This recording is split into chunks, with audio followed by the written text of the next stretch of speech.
Good morning and welcome to Rising. Welcome back from holiday. We've got a great show for you today. We've taken everything we own that's white and set it on fire, thrown it out of our closets, right? Isn't that the rule? No more white clothing after Labour Day. I hope you were celebrating the cause of Labour yesterday, Robby. Marching in any union parades? Oh, yes. Actually, there were protesters who marched past my apartment the other day in Navy Yard, as most people know where I live by now. And you know, I'm just such an enthusiast for the First Amendment that God bless them. You let them go on their way. I'm glad they were allowed to go untrammeled. A good holiday you had? I did, thank you. Yes, all well. I enjoy a good long weekend, so it was peaceful and pleasant. Yes. I'm glad to be back with you. Mine as well.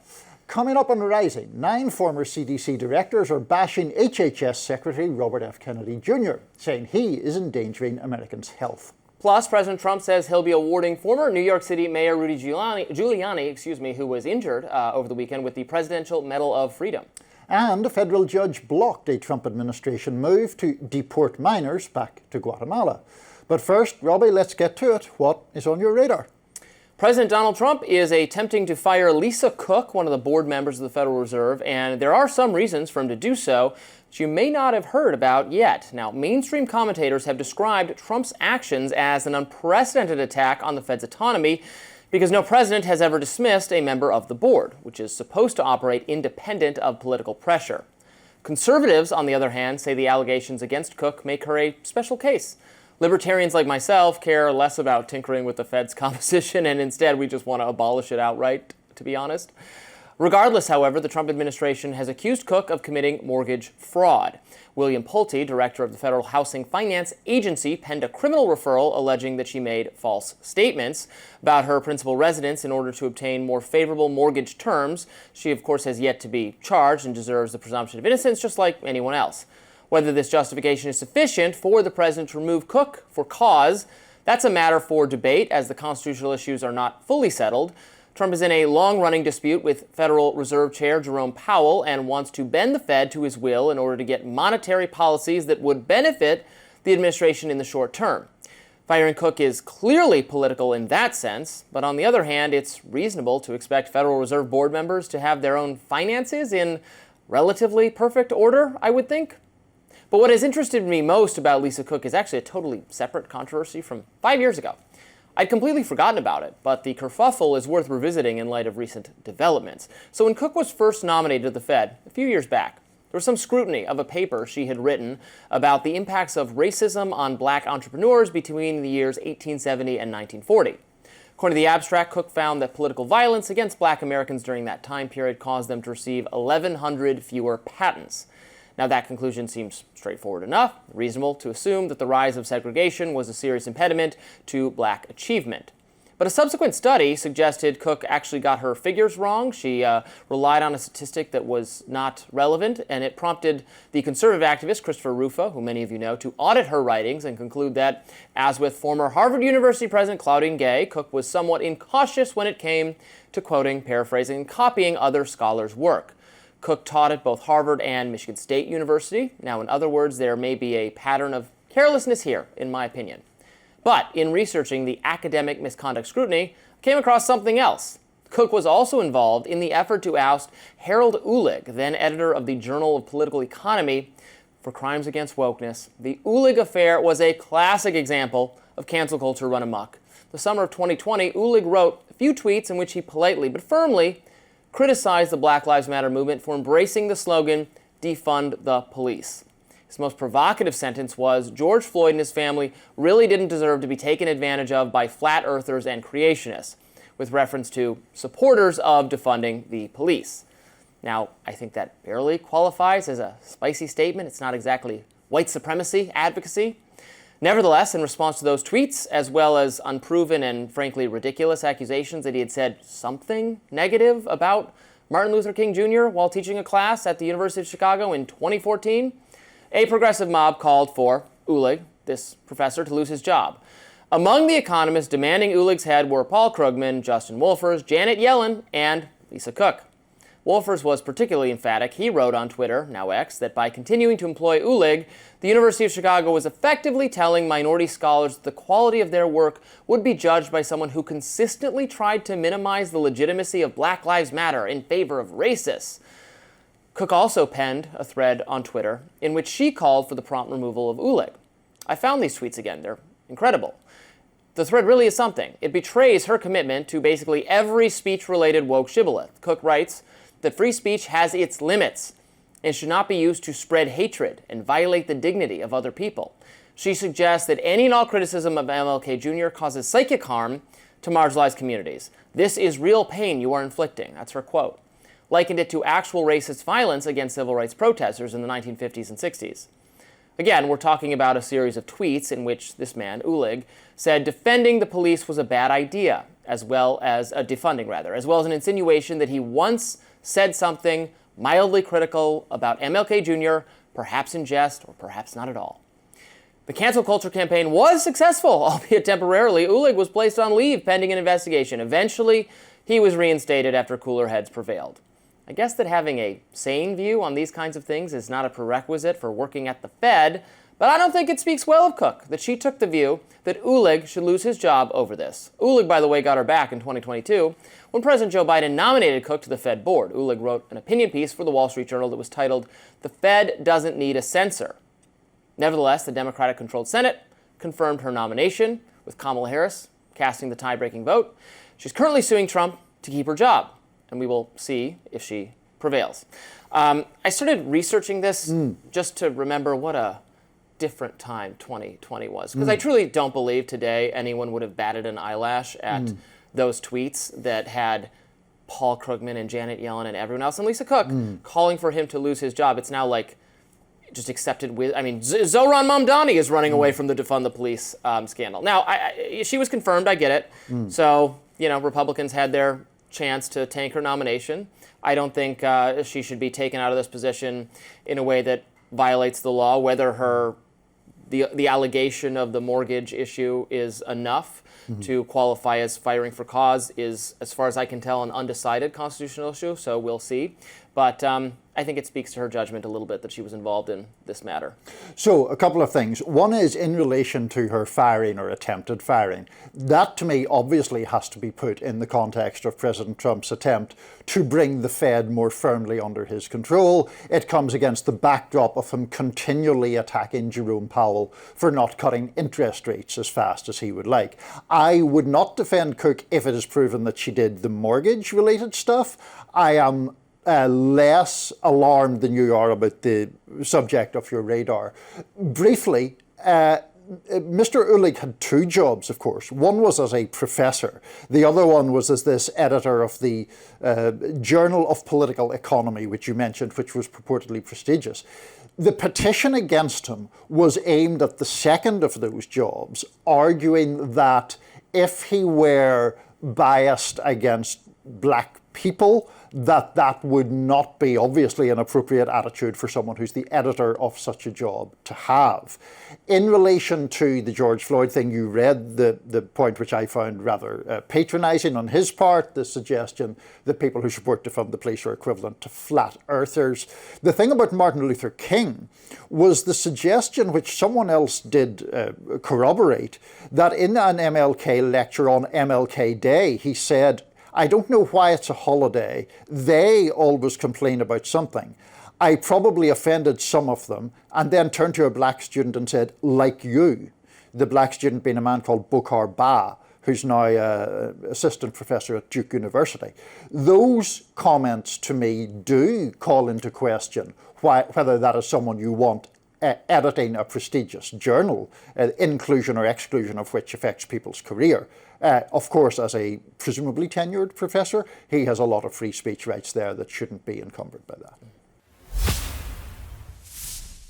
Well, good morning, and you know what? Welcome to Rising. That's our show. We've got another great one for you today. I am joined by Niall Stanage. Nice to see you, Niall. Always a pleasure, Robby. Happy Wednesday. Happy Wednesday, although it feels like we're kind of just getting the week going. That's Absolutely. what a holiday Monday always does to us. Shortened week after Labor Day, but plenty to pack in for sure. Plenty to discuss today, yes indeed. Definitely. So coming up on Rising, I'll be discussing in a Niall's Notes segment how two courts ruled against President Trump on Tuesday and how that was a big win for the rule of law.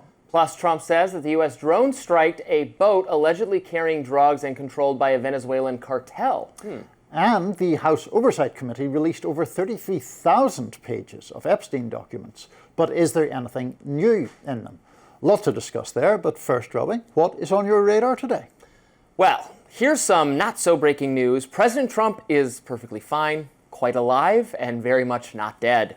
Confirmation comes straight from the president himself, who was surprised and slightly bemused by a question at a press conference yesterday, which came following somewhat widespread speculation on social media that perhaps there was something wrong with the president's health.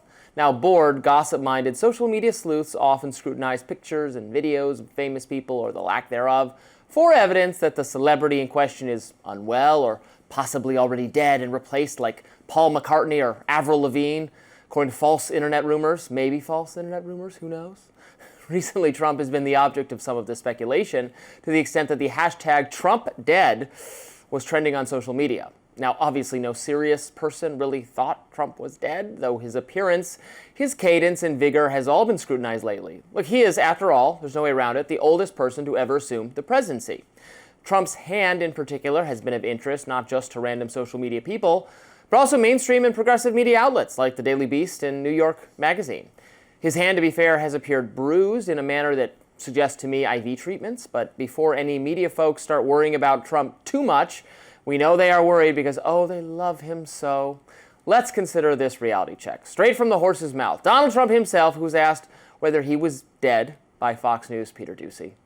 Viral social media trend over the weekend. How did you find out over the weekend that you were dead? You see that? No. People didn't see it for a couple days. 1.3 million user engagements as of Saturday morning about your demise. Really? I didn't see that? You know, I have heard, it's sort of crazy, but last week I did numerous news conferences, all successful. They went very well, like this is going very well.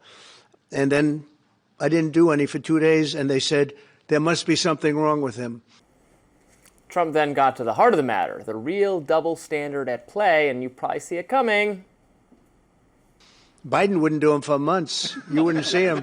And nobody ever said there was ever anything wrong with him, and we know he wasn't in the greatest of shape. No, I heard that. I get reports. Now, you knew I did an interview that lasted for about an hour and a half with somebody, and everybody saw that was on one of your competitors. I did numerous shows and also did a number of truths.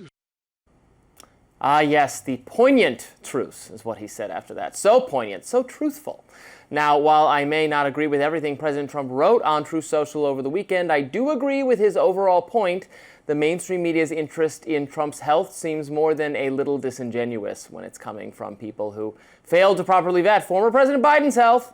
And I don't mean to keep harping on this subject. Maybe you're getting sick of it, because at this point, we have exhaustively litigated the fact that Biden had declined precipitously during the last 2 years of his presidency, but was shielded from the press and his own cabinet by a very small number of advisors, and with a few rare exceptions, basically no one spoke up about it. The media certainly failed to do their job and demand access to the president, or point out that if they weren't getting access, well, maybe the public should start drawing conclusions about what that means. Now, perhaps the media will say, hey, now, we realize we screwed up. We want to do a better job this time around, and so we are being overly sensitive about any possible information that might point toward Trump's decline. But the American public might find that a little hard to believe. In any case, if Trump's health does decline, or his advanced age does catch up with him, well, you'll probably be the first to know, and you won't need the mainstream media to tell you. That's because Trump is uniquely accessible, not just compared with Biden, but compared with any other president in U.S. history. He sits for lengthy podcasts. He takes questions from the press. He converses with his cabinet with great regularity. If he does alter that schedule or disappear from the public eye, well, I hope the mainstream media does ask questions about that. But the evidence will be self-apparent. as Elon Musk likes to say about the community on X, which is really a stand-in for the online American public, you are the media now. Trump's health. We're scrutinizing it. I'm already annoyed by how this is going to play out over the next couple of years, Niall, because it's going to be any sign of decline, both physical or mental, is going to prompt, I bet, wall-to-wall coverage. And should we invoke the 25th Amendment? 25th? I always forget which one it is. Yeah. 25th Amendment. By people who said nothing about Biden for months.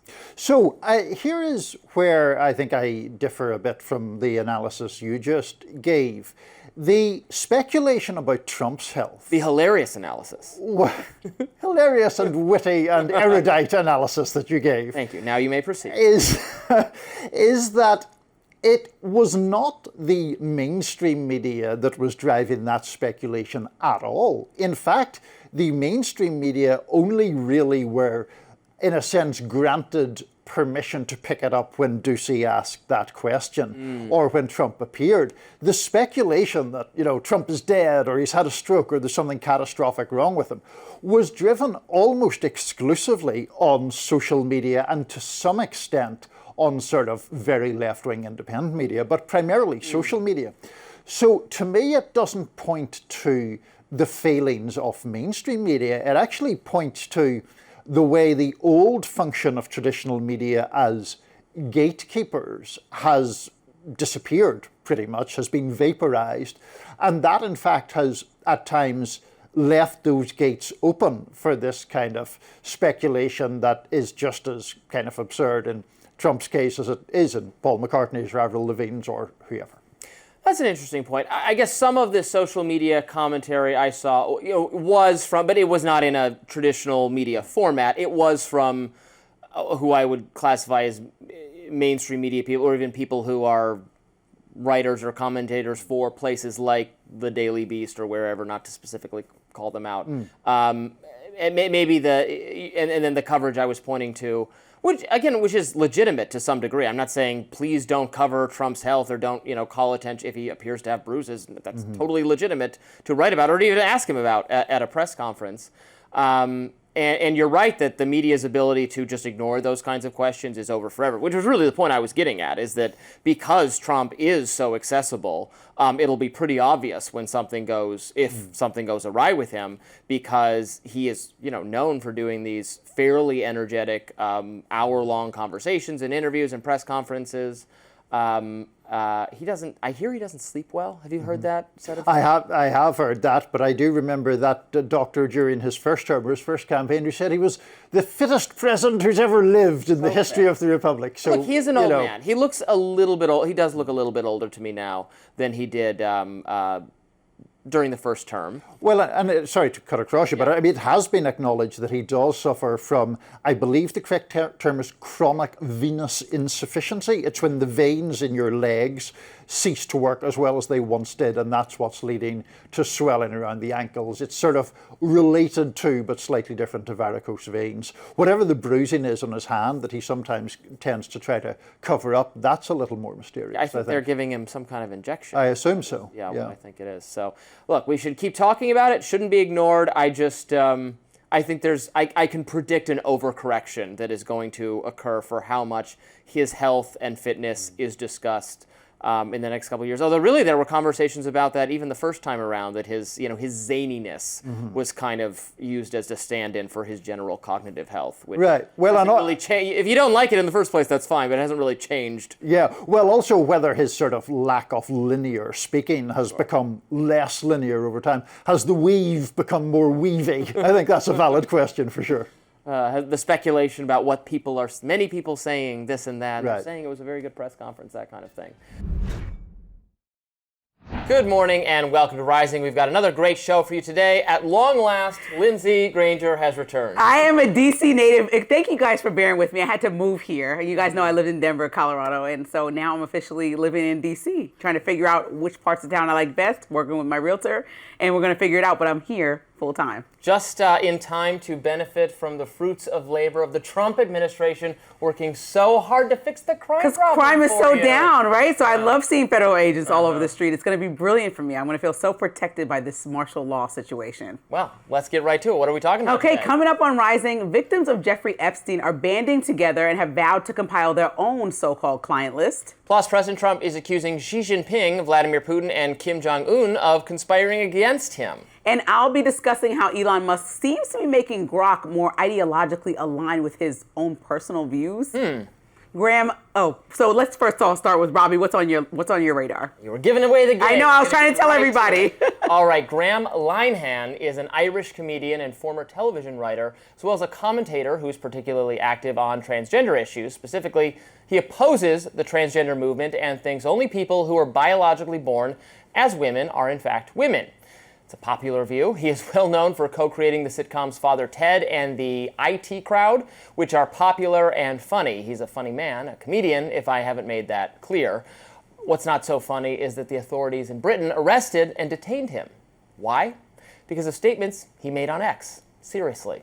These statements were not violent. They do not contain illegal messages. They were provocative and anti-trans. You may disagree with them, but they aren't beyond the pale. They don't violate X's terms of service. In the US, they would obviously be considered protected by the First Amendment, but of course the UK is different than the US. And so, when Linehan landed at Heathrow Airport earlier this week, he was arrested by the police.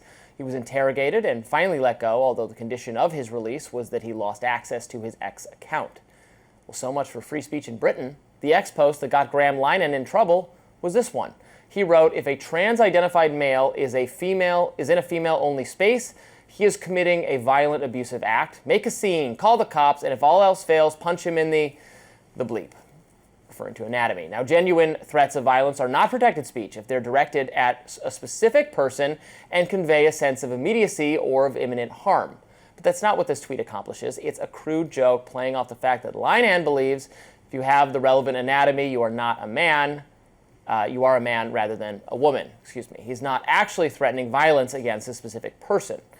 If you think that speech should be criminalized, then you must think any and all general calls for aggression against a specific group should be criminalized. Consider the generic statement, for example, "Let's punch Nazis." That's a slogan of Antifa and the far left. I think it's a stupid slogan, but it should not be criminalized. The same obviously goes for this. Civil libertarian Michael Shermer writes on X, "When you can arrest a comedian at the airport for a post on X, you know that the UK has gone for total illiberalism when it comes to free speech. Orwellian doesn't begin to capture this madness." And he's exactly right. People must have the freedom to dissent from progressive orthodoxy. They should not, cannot, must not be jailed for disagreeing with progressive gender theory. But some politicians in the UK, well, they disagree. Here's Zach Polanski, leader of the Green Party of England and Wales, saying he agrees that arresting Linehan was the right thing to do. We also know that for all of those groups, trans people have been in the sights of the nastiness and the toxicity for a long time. Now, I accept proportionality of police response is a conversation we need to have. But do you think this was proportionate? I think it was proportionate to arrest him. I think there's a pattern here. 5 armed police officers turning up. Well, that's the bit that I don't understand why they were armed. Yeah. And again, I'd need to hear about the police response. And why there were 5, presumably. For sure. He only quibbles with the manner of the arrest, not the arrest itself. It bears repeating, the UK does not have the First Amendment, and this sort of thing can happen there. It's bad. It's why our own free speech rights in the US are worth fighting for and preserving at all costs. Even Western, democratic, enlightened Europe has fallen prey to the safe space mentality that it's more important to protect people's feelings than to protect speech. In some sense, the US is the last line of defense for unfettered free speech, and make no mistake, our own government, our own law enforcement would be deployed to enforce censorship if not for the First Amendment. So we must defend it at all costs. Meanwhile, the silver lining here is that Graham Linen's treatment by the UK authorities is inspiring furious denunciation everywhere, even in the pages of the mainstream media. And I salute the Atlantic's Helen Lewis and others for recognizing that this arrest demonstrates Europe's free speech problem. It is a problem. U.S. authorities like Vice President J.D. Vance are right to present it as such when they complain about how Europe treats its own citizens and, of course, American tech companies with respect to speech. So, Lindsay, this was very viral on social media. Everyone is still talking about it. A comedian being arrested is obviously cause for concern, in my view. What do you think? I mean, I think being arrested for any tweet or social media post is extreme. Even for me, I think there should be some censorship. We talk about this, but that and what they did at the airport showing up, it's like the use of resources is the argument. It's like, okay, so you're sending and deploying police to arrest this man when he lands like he's some kind of terrorist, and really he put out a tweet. Now, I would say that this is overreach and infringement on people's rights in the U.S. So just looking at the law, I was trying to really understand the differences between the U.S. and the U.K., and there are vast differences. I mean, they have something called the Communications Act of 2003 that says like it's illegal to send grossly offensive, indecent, or menacing statements to anyone online specifically. So they made that law about 20 years ago to say that they're enforcing, police can come after you if you do this. And so police came after him if he does this. Right. Now, the nuance of being a comedian, I mean, that's an ongoing conversation. You remember with Dave Chappelle, when he got into the trans jokes, people were like, listen, this is off limits, started trying to cancel him. And so there's really a deep, I know we're going to talk more about transgender issues later in the show, but I think like this is one of those things where there is a community that's largely being attacked and of ridicule, but does that mean someone goes to jail for it? Because, I think across the country, there's multiple communities that feel that their voices are suppressed or things happen to them, and people can say things all the time. I talk about how I don't like X because I feel like it just turned into a place where negative stuff comes my way, but he put this blanket statement out to punch people and was actually suggesting violence, but didn't put it at anyone. So correlating who actually is going to be hurt directly by his tweet, I think, will be the hard thing. And so for me, it's always just that, like, does the prosecution match the actual alleged crime? And for this can seem a bit far, even for me. Right. Under the First Amendment, what kicks it into illegal speech territory is having it imminent lawless action, threats of violence. So it has to be a threat of violence against a specific person. So if you said you're going to punch whoever, or you're advocating, we should punch this person at this time, here's how we're going to do it, then that is not protected speech. Then you could be prosecuted. The police could question you about that kind of thing. Right. Still, they probably might not necessarily do it. They would give you a phone call. You might get a visit from them under those circumstances. The UK, it's just as you said, grossly offensive. These are such subjective categories. So then you invite a situation where people are going to be arrested or detained or prosecuted, depending on whether enough people are offended by it. So in this case, trans people who he has been, he's been fighting these people. They don't like him. He hates them. Right. It's really consumed his life waging this crusade against them, which he has every right to do. And you don't have to like him in response. You don't have to appreciate his comedy. You don't have to, watch his shows or any of that. That's fine. If he's cancel culture, as long as you're being subject to just pure market forces, whatever. We can complain about it, but there's nothing to intervene there. But the trans people called the police on him because they were offended. But just don't be trans then. Mm-hmm. Why is he jumping in the conversation like him, J.K. Rowling, Rowling? Why are you so connected to the issue? Yes, when it comes down to an actual sport and litigating whether or not somebody should play it, fine, be in that conversation. But this is literally an uncalled for, just ongoing attack. Are being invaded by people who. And that's also dramatic, which you can agree, right? Female spaces are not being wholly invaded and can't even. Oh my gosh, every bathroom can't. Like this is not actually. There's like this dramatic overselling of what's actually happening day to day. I mean, you and I both are living our normal lives, and I know we're just two examples, but I don't think it's like, wow, trans people are going to ruin his every day. Completely private, separate bathrooms for all individual people is a perfectly fine goal to move toward. I haven't come across it though, is what I'm saying. Has he, or is he just trying to incite online? And that's where it comes down to. Yes, you're a comedian, but you're rapping serious things like they're accusing them of committing violent, abusive acts, and then saying, "LOL." Like, what part of that is the joke? Because there's people who are crazy and it's their fault, their own. But, if they're committing a violent act, they're inspired by your words.